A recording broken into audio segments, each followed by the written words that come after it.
Once again, he's with us. He is our good friend Jim Kirkos, President and CEO of Meadowlands Regional Chamber of Commerce. Good to see you, buddy. Good to be here. Every time I feel like we talk about the American Dream project. What is happening over in the Meadowlands with American Dream? We'll show some video. It's a reality now. Construction is well underway. 700 union construction workers on the site every day. All the infrastructure being built. And in a not-so-distant future, probably in the coming few weeks, you'll start seeing vertical steel pop out of the ground. It's exciting. Tell us what's going to be here. I'm taking a look at it. It says it's going to have attractions, DreamWorks Water Park, Nickelodeon Universe. Okay, I got that. But then there's going to be a bunch of stores, right?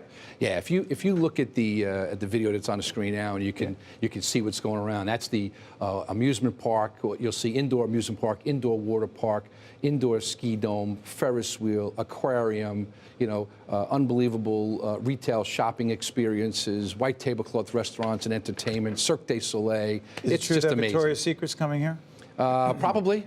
So here, the reason I mention that is because I see some big brand names like this, like Victoria's Secret and others, and I'm like, hold on, did they have deals for them, or is it a catch-22? Like, well, y'all go in if you go in? No. They're well on their way of all their leasing contracts. They'll probably be in the 70th percentile or maybe better when they open up with leases. They're having great success with all the. You see the Saks and Lord & Taylor anchors on the outside. So they're on board. They're on board. Oh yeah, they're building their anchor stores right now. Meadowlands 2040 Foundation. We've talked about this before. What does that have to do with this? So the Meadowlands 2040 Foundation has created an economic development vision plan that looks out to the year 2040. And basically, American Dream plays a big role because we want to leverage all the business opportunities and the economic impact that will come from having the Meadowlands become a primary destination. Describe the Meadowlands for those who may not be familiar with exactly what the district is, the area. So the years before, the Meadowlands was always talked about as the 14 municipalities in the actual Hackensack Meadowlands Development District. But if you look at the Meadowlands as a region, it's really a greater Meadowlands. It's probably 32 communities, the 14 and all that they touch. We look at it from Statue of Liberty to George Washington Bridge, Hudson River to Passaic River. If you look at that rectangular, because everything in that North Jersey square is dependent on one another. Transportation infrastructure dependent on one another. And if we can leverage American Dream and other developments in the area, we can have a sustaining, robust economy, creating jobs and a great quality of life in those communities all the way to the year 2040. And by the way, we have a cross-promotional relationship with the Meadowlands Chamber. You could check out our stuff there. They promote what we are doing on the air. But what I'm curious about, Jim, is this. Describe what the Meadowlands area means to the rest of the state and the rest of the region, as opposed to, hey, that's just the Meadowlands. Mm-hmm.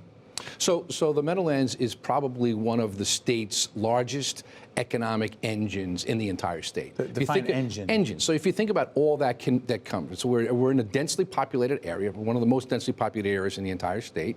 We're on the periphery of Jersey City and Newark and Patterson, and we can leverage tremendous economic and job growth because of projects like American Dream. Now, don't get me wrong. There's a lot of other projects that and developments that can take place.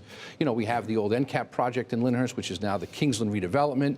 We may be able to attract the next Amazon to warehouse logistics and innovation zones somewhere in the Meadowlands as well. But the fact of the matter is there's great opportunity there, and we hope our next governor, Governor Phil Murphy, will come in and take a close look at what the Meadowlands can offer. Talk about MetLife, the stadium there.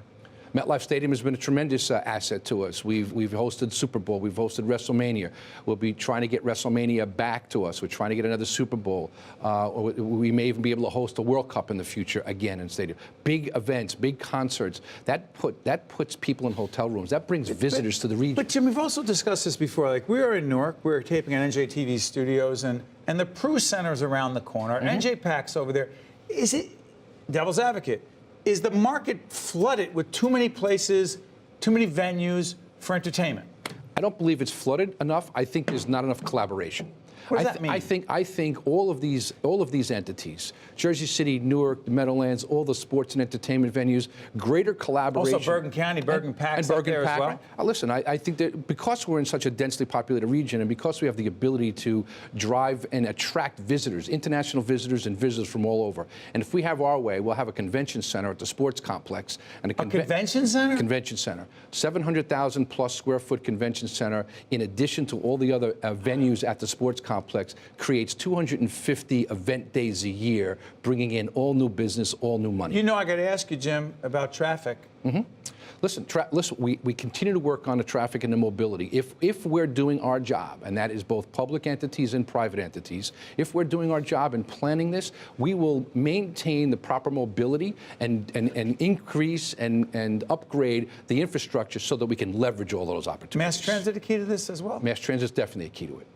You know, let's face it, the train station to the sports complex will be coming on board and operating on a daily basis, an hourly basis, and hopefully even great frequency than that when American Dream opens. And that's a hopefully game New Jersey changer. Transit does a better job than they've done in the past. I think everyone recognizes that New Jersey Transit needs its infusion of the right kind of capital and operating, and that entity needs to be brought back to be the #1. So Jim Kirkos is the president and chief executive officer of the Meadowlands Regional Chamber of Commerce. Jim, thank you for keeping us up to date. We'll keep the conversation going. Thanks for having me, always. You got it. Appreciate it.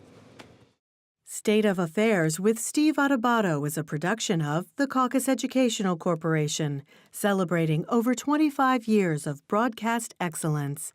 State of Affairs with Steve Adubato is brought to you from the Agnes Veris NJTV studio at 2 Gateway. Funding has been provided by Summit Medical Group, Delta Dental of New Jersey, the Healthcare Foundation of New Jersey, the New Jersey Re-Entry Corporation, New Jersey Sharing Network, Community Food Bank of New Jersey, and by NJM Insurance Group.